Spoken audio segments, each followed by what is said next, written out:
Assalamualaikum warahmatullahi wabarakatuh. Selamat berjumpa lagi di channel Jas Merah.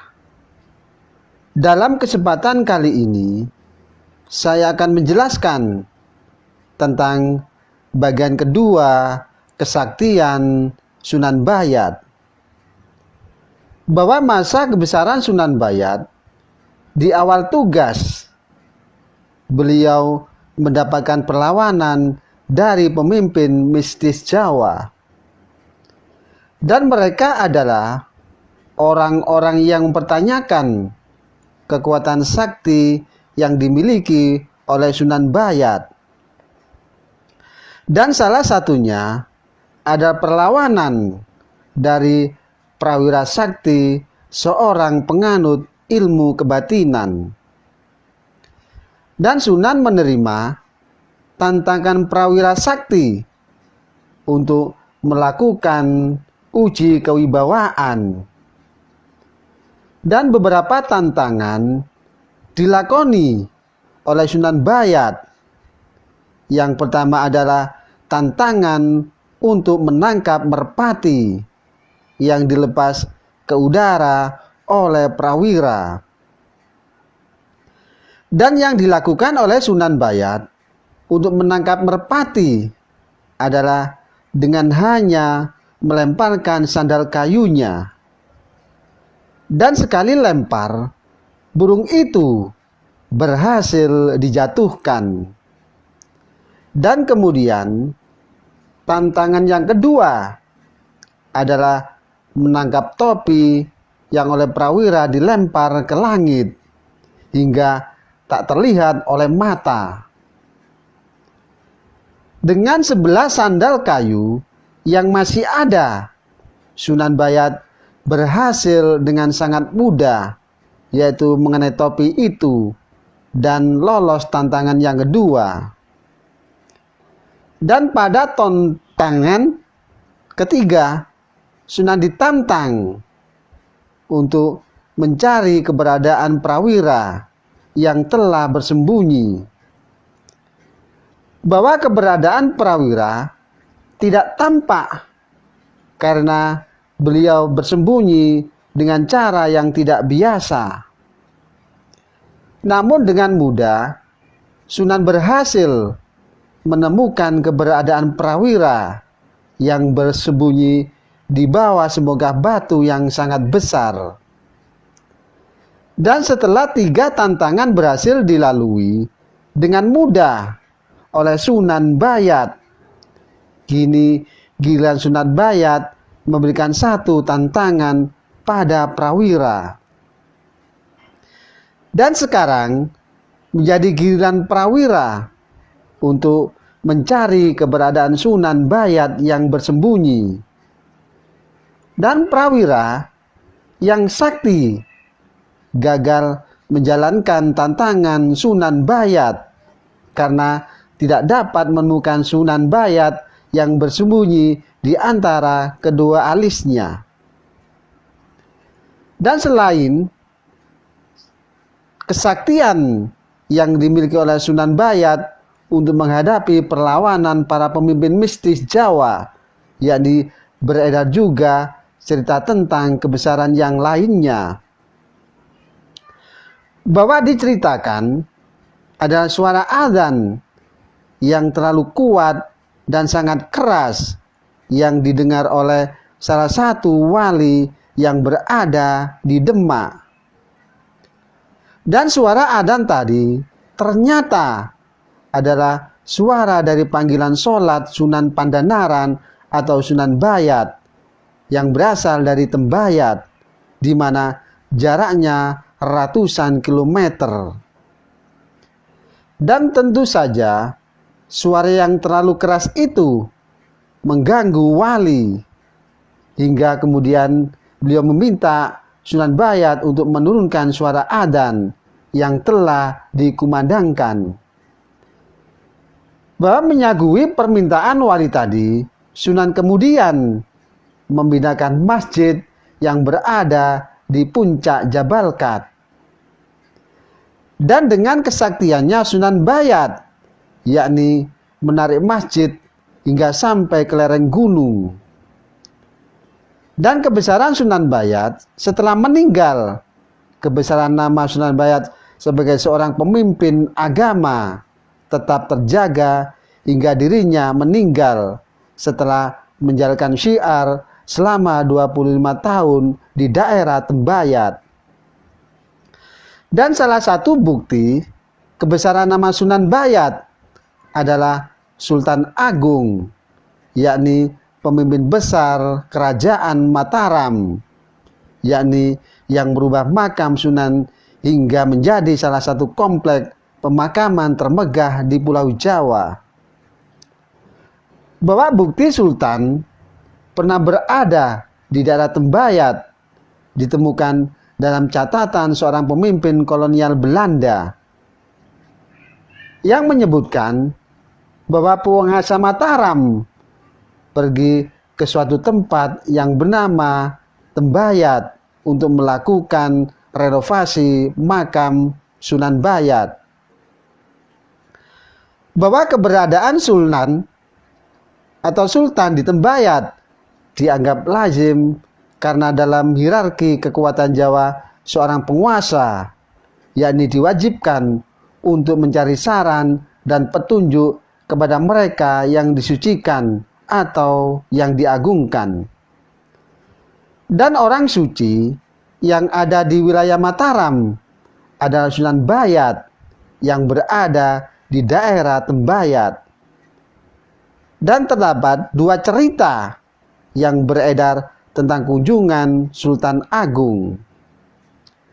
Dan dari kedua cerita tadi semuanya berujung pada penghormatan yang dilakukan oleh Sultan kepada Sunan Bayat, yakni dengan membangun kompleks pemakaman.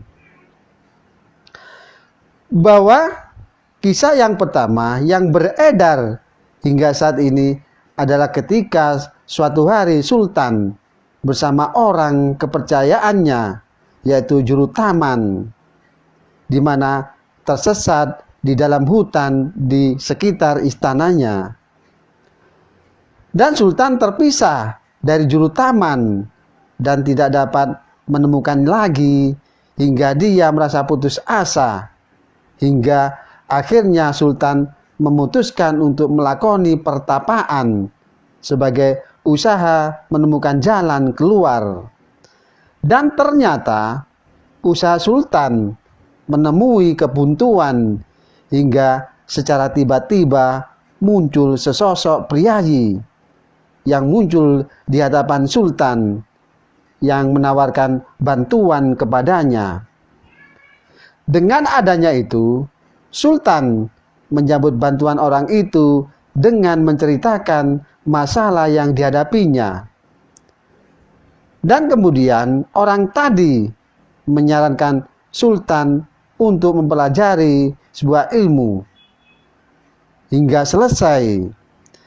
Dan setelah Sultan menyaguinya dan menyelesaikannya, baru priayi tadi memperkenalkan diri sebagai Sunan yang tinggal di Bayat. Dan sosok Sunan tadi kemudian membantu Sultan untuk pulang kembali ke istananya. Dan secara ajaib, sosok Sunan tadi menggunakan lengan bajunya untuk memindahkan Sultan hingga kembali ke istananya dengan sekejap. Dan sesampai di istana, barulah Sultan bertemu dengan juru taman.